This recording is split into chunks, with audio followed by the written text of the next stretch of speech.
Coucou à toutes, coucou à tous, salut, c'est Maléfique. Alors aujourd'hui, je vous fais une petite vidéo parce que la dernière fois, beaucoup d'entre vous m'ont demandé de faire des vidéos un peu plus explicatives en me disant oui machin, retour au franc, etc. Alors, pour celles et ceux qui n'ont pas connu le franc, restez avec moi parce que je vais non seulement aujourd'hui vous expliquer ce qu'étaient les francs, et pour ceux qui connaissent les francs également, risquent d'avoir des petites surprises. Alors restez bien jusqu'à la fin de la vidéo. Alors, pour celles et ceux qui n'ont pas connu les francs, bon, pour celles et ceux qui l'ont connu, ceci va vous rappeler de bons souvenirs, je l'espère. Et pour celles et ceux qui n'ont pas connu le franc, qui ont connu que la monnaie pourrie qu'on appelle l'euro, la sale merde, voilà. Donc, première pièce, c'était la pièce de 5 centimes de francs. Voilà, alors ça l'a fait en gros, hein, ça fait grossir exprès. Voilà, 5 centimes de francs. Alors cette pièce, donc qui date depuis, donc celle-ci par exemple, a été frappée en 1966. Voilà, donc ça c'est l'argent que j'ai connu de mon époque. C'était 5 centimes de francs. Voilà. Ensuite, j'ai eu une autre pièce, bon, qui existe aussi depuis bien longtemps, qui était la pièce de 10 centimes de francs. D'accord, celle-ci a été frappée en 1992. Enfin, je dis frappée, c'est une photo. Et sur la photo, on montre l'exemple de la pièce frappée en 1992. Les 10 centimes de francs. Ensuite, il y a la suite de la monnaie, hein, parce que pour le moment, nous sommes dans les centimes. Nous allons passer au franc par la suite. Le 20 centimes de francs. 20 centimes de francs. Voilà. Alors, celle-ci, par exemple, elle a été frappée en 2000 sur la photo. Voilà. 20 centimes de francs, sachant que toutes ces pièces-là sont quand même, je sais pas, ça c'était les francs que j'ai connus de ma génération à moi. Il y a eu des francs qui ont été encore plus vieux. Bon, celles-ci, toutes ces pièces-là de 5, 10 et 20 centimes sont quand même donc assez vieilles, hein, entre guillemets. Elles sont même frappées depuis avant que je sois né. Comme par exemple la pièce de 50 centimes qu'on appelait à l'époque la pièce de 1 demi-franc. Voilà. On n'appelait pas ça 50 centimes, on appelait ça un demi-franc. Voilà. Et on voit bien qu'elle a été frappée en, parce que vous voyez à l'envers, 1978. Ah, je n'étais pas né encore à cette époque. Donc, pour vous dire que. Ensuite, nous avons eu celle-ci de 1914. Alors, ce qu'on appelle le franc de la semeuse. Alors, il y a eu différents francs. D'accord, je referai peut-être une vidéo avec les francs différents qu'il y a eu. Il y a eu les 1 franc différents, je crois qu'il y a eu les 2 francs comptés différents, les 5 francs, etc. Donc je ferai des recherches et je vous présenterai les différents francs qui ont existé de mon époque à moi que j'ai connu. Tout ça, ce sont des francs que j'ai connus. Voilà, celle-ci par exemple a été de 1914. Ensuite, la pièce qui était de 1998, la fameuse pièce de 2 francs. Voilà, la fameuse pièce de 2 francs, voilà, qu'on reconnaît tous. Voilà. Ensuite, bon, la pièce, par exemple celle-ci, la suivante, qui est donc de 5 francs, éditée de 1959. Bon, sur la photo, c'est 1959. Voilà, donc voilà, pour le moment, j'ai fait ça exprès en gros pour que vous puissiez bien voir. Les premières pièces de 10 francs de ma génération, que moi j'ai connues, hein, voilà, les premières, donc ça, les 5 francs, celle-ci, 1959, voilà, 5 francs 1959. Parce qu'en fait, je l'ai fait en deux, et je me suis rendu compte, donc j'ai un exemplaire en double de 5 francs pour la personne qui la veut. Voilà, donc les premières pièces de 10 francs. Donc voici les premières pièces de 10 francs que moi j'ai connues. Alors à l'époque, c'était des pièces de marron. Alors elles sont des années 80 sûres, parce que moi je me souviens quand j'étais gamin, ces pièces-là valaient 10 francs et à l'époque on avait des tirettes avec des bonbons. Donc 1988, je parle de 1988, j'avais 7 ans. Oui, parce que je suis né de 81. Donc en 88, j'avais donc 7 ans à peu près, et j'utilisais ces pièces-là que je mettais dans la tirette pour avoir à l'intérieur, il y avait des boules en plastique où on recevait, il y avait des bonbons, il y avait des pluches, enfin c'était une sorte de tirette en fait, c'était avec les pièces de 10 francs. Voilà.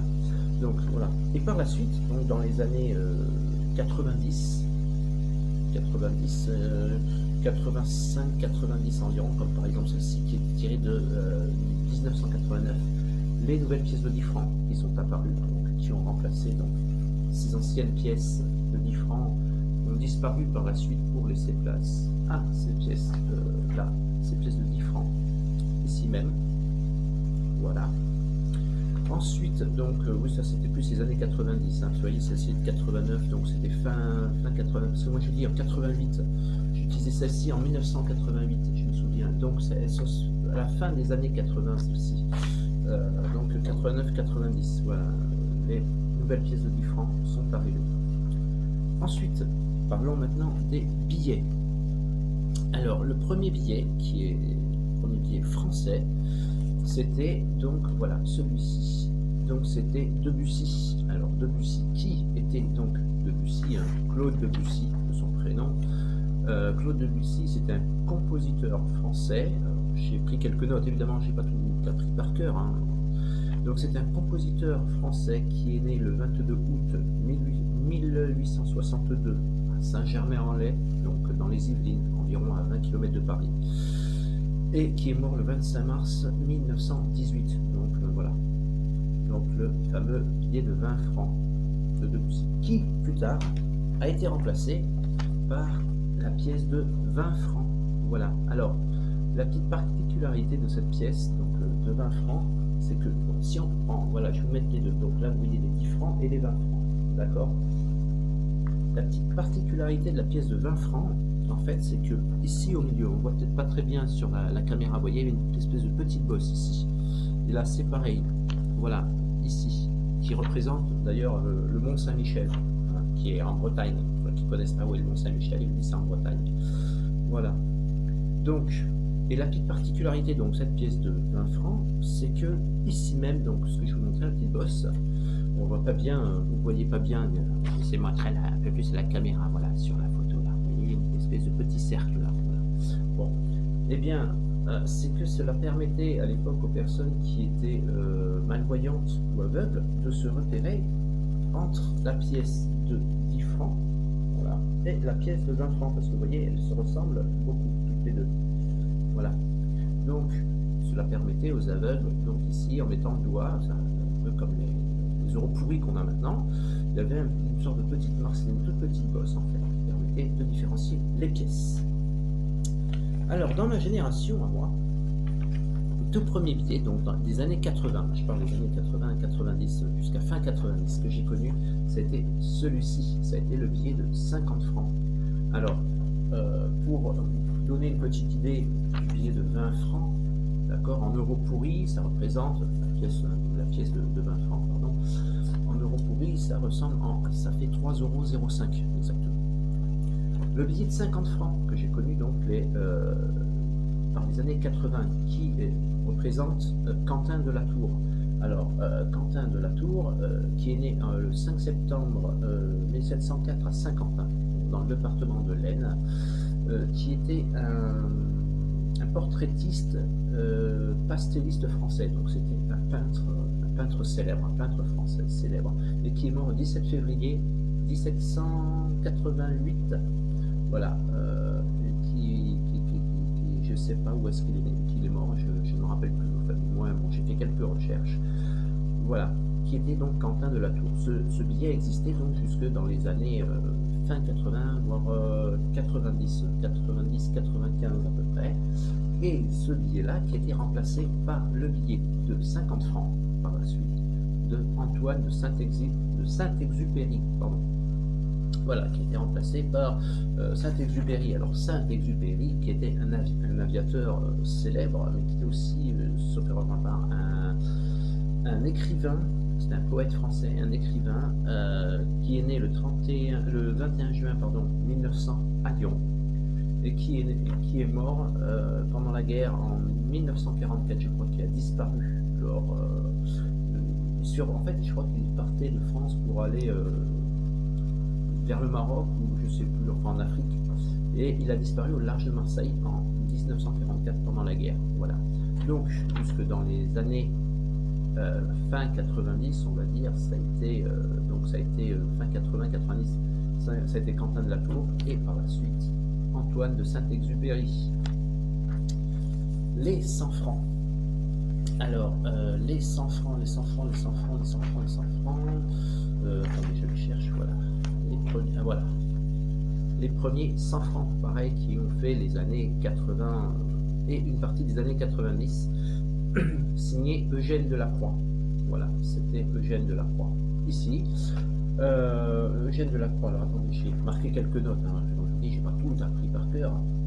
Donc Eugène Delacroix, qui était un peintre français, qui est né le 26 avril 1798 à Charenton-Saint-Maurice. Alors c'est une ville qui se trouve dans le Val-de-Marne, donc ça du côté de Créteil, vous voyez, voilà, et qui est mort le 13 août 1863 à Paris. Voilà, il s'appelait Eugène Delacroix, qui donc ce billet-là, qui a fait pareil les années 80, 90 jusqu'à 92, 93 il me semble, qui par la suite a été remplacé par le billet de 100 francs de Paul Cézanne. Paul Cézanne. Alors, qui était Paul Cézanne? Pour vous expliquer un petit peu.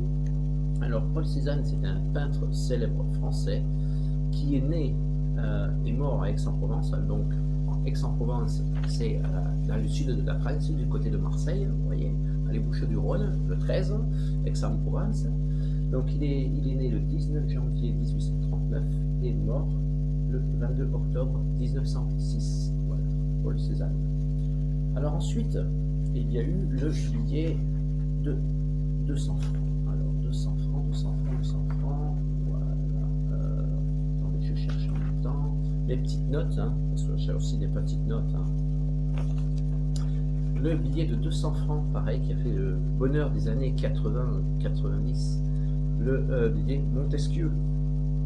C'était le billet de Montesquieu. Alors Montesquieu, c'est pareil, qui s'appelait donc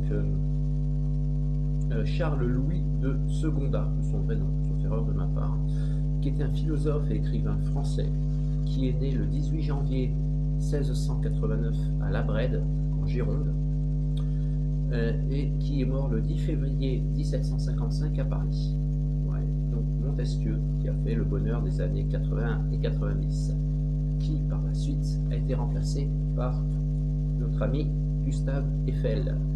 Gustave Eiffel, évidemment, hein, célèbre pour la tour Eiffel, mais qui a été aussi célèbre, alors qui a fait d'autres, j'ai marqué aussi mes petites notes parce qu'il a fait beaucoup de choses, ce brave homme, en plus de la tour Eiffel. Donc il a fait le pont Eiffel qui se trouve en Gironde à Saint-André-Cusac, sauf erreur de ma part, hein, vous me dites dans les commentaires, et qui s'appelait donc de son vrai nom Alexandre Gustave Bonnicosen, je ne sais pas comment cela se prononce. Donc c'est un ingénieur français qui a fait de la tour Eiffel et qui a participé également à la construction du viaduc de Garabit. Alors le viaduc de Garabit, c'est du côté de la ville de Ruine en Margeride, qui se situe dans le Cantal, le 15320 exactement, et qui a participé également à la construction de la fameuse Statue de la Liberté à New York.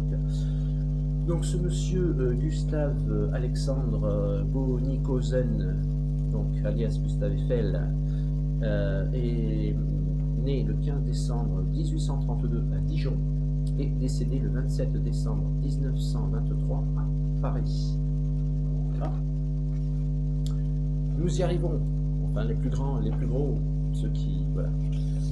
Alors, évidemment, le billet de 500 francs, qui était de Pascal, voilà, Blaise Pascal, son vrai nom, Blaise Pascal, le billet de 500 francs, pareil, qui a fait les années 80, jusqu'au début des années 90.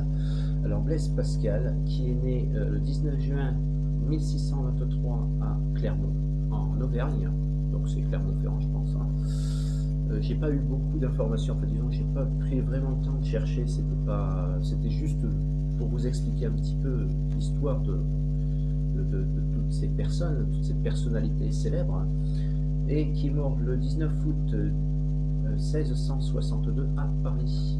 Donc c'était ce Blaise Pascal, était donc un physicien, mathématicien et philosophe français, voilà, qui par la suite a été remplacé par Pierre et Marie Curie, on connaît un petit peu tous. Contrairement à ce que beaucoup de gens m'ont dit dans les commentaires, non, ce n'est pas eux qui ont inventé le vaccin contre la rage. Celui qui a inventé le vaccin contre la rage, c'est Louis Pasteur, ça n'a rien à voir. Alors, Pierre et Marie Curie, d'ailleurs, pour en savoir un petit peu plus, moi j'ai aussi appris pas mal de choses en faisant quelques petites recherches rapides, hein, sans rentrer dans les détails. Donc, Pierre et Marie Curie, le vrai nom donc de Marie Curie s'appelait donc Maria Sklodowska, enfin Maria Salomea Sklodowska. Elle est née le 7 novembre 1867 à Varsovie en Pologne, donc c'est une polonaise. Elle est née le 4 juillet, elle est née le 7 novembre 1867, et elle est décédée le 4 juillet 1934 au sénatorium de San Calemus, je crois, à Passy. Attendez, j'avais marqué Sanselmus, Sanselmus, excusez-moi, pour ceux qui habitent à Passy, toutes mes profondes excuses.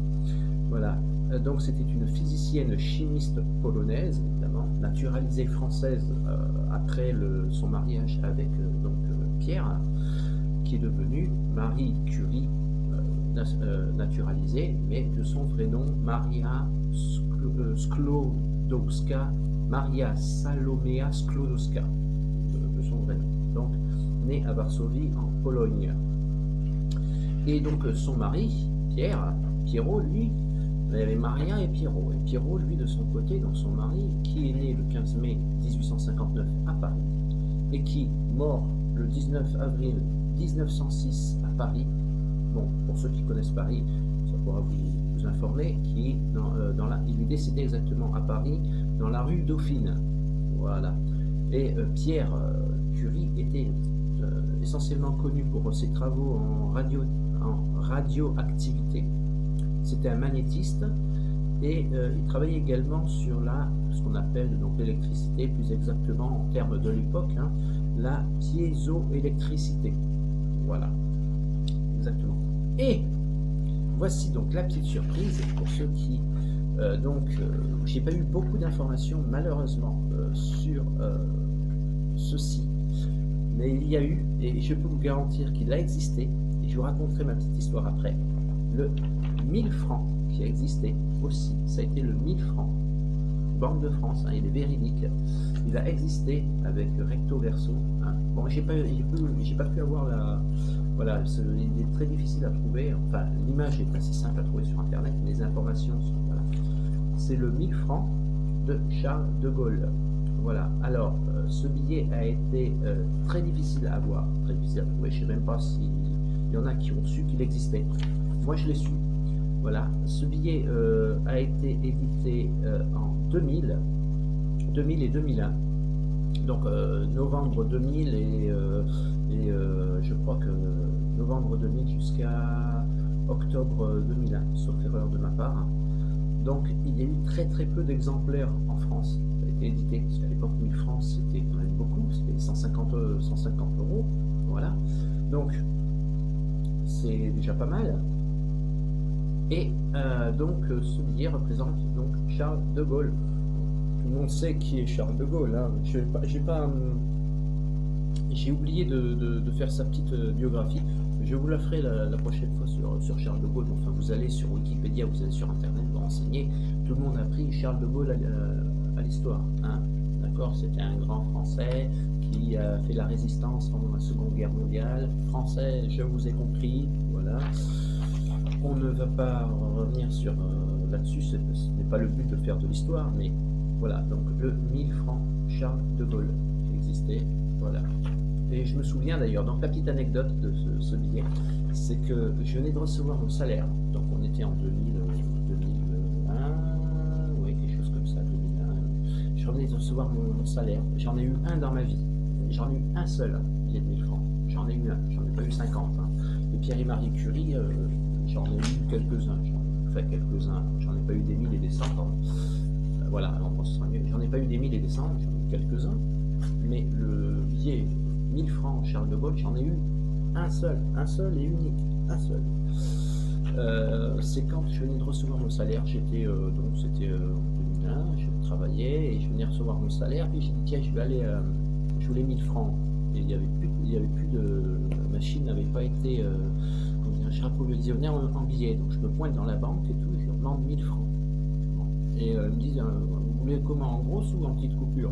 Moi je leur dis, mais tant qu'à faire, je vais prendre en grosse, hein, parce que comme ça, dans ma tête, pensant avoir 2 billets de 500, donc de Pierre et Marie Curie, je me suis dit, je vais mettre un pour payer mes factures, parce que à la base, je voulais prendre 1000 francs pour payer mes factures, donc mettre 500 francs, j'ai dit, côté facture, ça fait l'eau, l'électricité, sur merdo, hein, et les autres 500 francs, je les mets, non, ça faisait l'eau, l'électricité et les courses, quelques courses pour la semaine, et les autres 500 francs, je me les mettais de côté, chez moi, tranquillement, ça m'évitera d'avoir du liquide sur moi et de les retourner à la tirette pour reprendre de l'argent.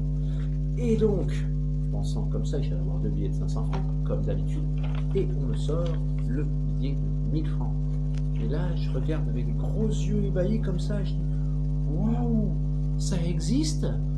Comme ça, je le dis à la banquière, j'ai dit, ça existe? Mais j'étais, waouh, comme un enfant qui